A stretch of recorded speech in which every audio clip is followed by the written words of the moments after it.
Hey guys, आज हम geography का एक छोटा सा टॉपिक करने वाले हैं जिसका नाम एटमॉस्फेयर है। तो चलिए बिना किसी देरी के शुरुआत करते हैं। वेलकम टू द टर्टल ज्ञान, स्लो एंड स्टडी लर्निंग। अगर आपने अभी तक हमारा चैनल सब्सक्राइब नहीं किया है तो सब्सक्राइब करें और बेल आइकन को भी ज़रूर प्रेस करें। Atmosphere, the atmosphere is an insulating blanket protecting the earth. वायुमंडल हमारी पृथ्वी के चारों तरफ है जो हमें रक्षा करती है बहुत सारे चीज़ों से। ठीक है। कंपोजिशन ऑफ द एटमॉस्फेयर, वातावरण की संरचना। The atmosphere is composed of several gases, dust particle and water vapour. जो हमारा वायुमंडल है कई गैसेज, धूल कण और जल वाष्प से मिलके बना हुआ है, जैसे कि nitrogen, oxygen, argon, carbon dioxide, helium, hydrogen, neon और भी बहुत सारे गैसेस हैं। पर सीक्वेंस वाइज हमें याद रखना है, जिसके लिए एक ट्रिक है NOAC, NOAC. Nitrogen, oxygen, argon and carbon dioxide sequence wise याद कर लीजिएगा, एग्जाम में पूछा जाता है। परसेंटेज के अकॉर्डिंग एटमॉस्फेयर पे तीसरे नंबर पे सबसे ज़्यादा गैस कौन सा है? बहुत सारे लोगों को लगता है कि कार्बन डाइऑक्साइड, ऐसा नहीं है, आर्गन होता है। ठीक है। इसके परसेंटेज ऐसे याद कर लीजिएगा, 78.08%, नाइट्रोजन, ऑक्सीजन हमारा 20.95%, आर्गन 0.93% एंड कार्बन डाइऑक्साइड 0.038%। ठीक है। Water vapour and carbon dioxide occurs up to 90 kilometre.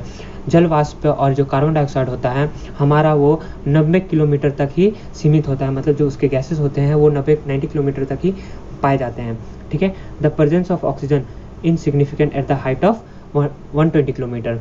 जो हमारा ऑक्सीजन का उपस्थिति होता है वो 120 किलोमीटर तक होता है, उसके बाद वो डिक्रीज होने लग जाता है, मतलब वो घटने लग जाता है। ओजोन गैस, ओजोन लेयर के बारे में भी आप लोग बहुत जानते होंगे। ठीक है। यह हमारे पृथ्वी से 10 से 50 किलोमीटर अबोव तक पाया जाता है और ये हमें प्रोटेक्ट करता है किससे? अल्ट्रावायलेट रे से, जो कि किससे आती है? सन से। ठीक है। Ozone gas present around 10 to 50 kilometre from above earth surface and as a sieve absorbing ultraviolet ray from the sun. ठीक है। सूरज की रोशनी से अल्ट्रावायलेट रे को क्या करता है? एब्जॉर्ब करता है। ठीक है। Dust intercepts and reflect incoming insulation. Dust in the atmosphere contributes to the red and orange color of sunrise and sunset. सूर्योदय और सूर्यास्त के समय जो हम रेड और ऑरेंज कलर का जो कलर कॉम्बिनेशन देखते हैं एटमॉस्फेयर में, वो हम डस्ट पार्टिकल की वजह से देखते हैं। Dust particles are high in concentration in temperate and subtropical region due to dry wind in contrast to the polar region and equatorial region. जो ड्राई, मतलब हमारे एटमॉस्फेयर में ड्राई रीजन होता है, वहाँ पर हम डस्ट पार्टिकल को ज़्यादा देखते हैं as compared to polar region और इक्वेटोरियल रीजन में। ठीक है। आगे वाटर वेपर, जल वाष्प। वाटर वेपर कैसे होता है? अगर कोई भी लिक्विड गैसेस स्टेट में पहुंच जाता है बाय हीटिंग। ठीक है। जैसे कि आपने बहुत घर में एक्सपेरिमेंट भी किया होगा या फिर देखा होगा। ठीक है। कैसे कि वाटर को जब गर्म करते हैं और जो वो धुआं टाइप निकलता है, तो वो क्या होता है? वो अपना स्टेट को चेंज कर रहा होता है, वो लिक्विड से गैस में कन्वर्ट होता रहता है और उस प्रोसेस को हम लोग इवोपरेशन कहते हैं। वाटर वेपर जो होता है हमारे वो ग्रीन हाउस इफेक्ट में भी ब्लेमेबल होता है। क्यों होता है? ये हमारे एटमॉस्फेयर में हीट को क्या करता है? एब्जॉर्ब कर लेता है। ठीक है। हीट को क्या करता है? ट्रैप कर लेता है। ठीक है। ओके, आगे पढ़ते हैं। जैसे कि heat is variable gas decline with altitude, it drops towards the pole from the equator. ठीक है। ये पोल की तरफ क्या होता है? घट जाता है और इक्वेटर की तरफ ज़्यादा पाया जाता है। ठीक है। It act like a blanket letting the earth to neither to become too hot nor too cold.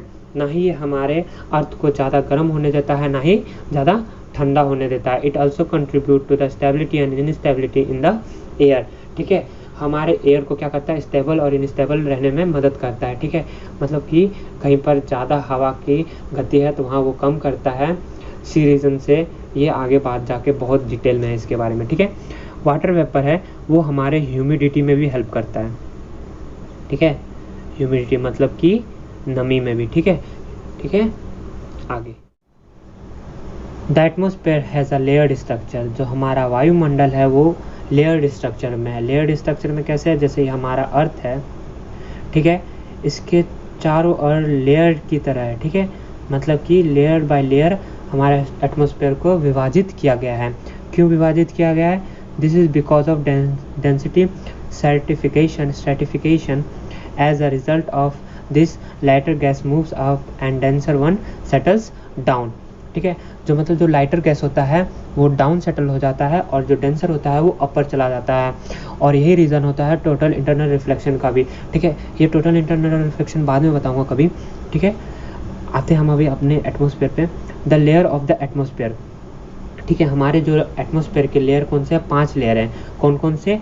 Troposphere, stratosphere, mesosphere, thermosphere and exosphere.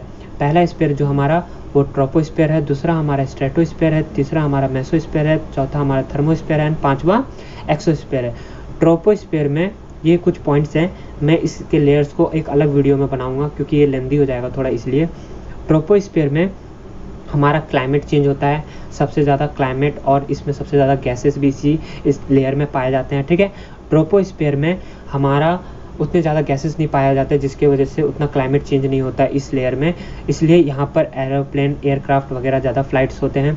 ठीक है, और ओजोन लेयर भी इसी में पाया जाता है। ठीक है, ओजोन लेयर भी इसी में पाया जाता है। मेसोस्फेयर जो होता है वो लेयर सबसे ज़्यादा कूलेस्ट लेयर माना जाता है।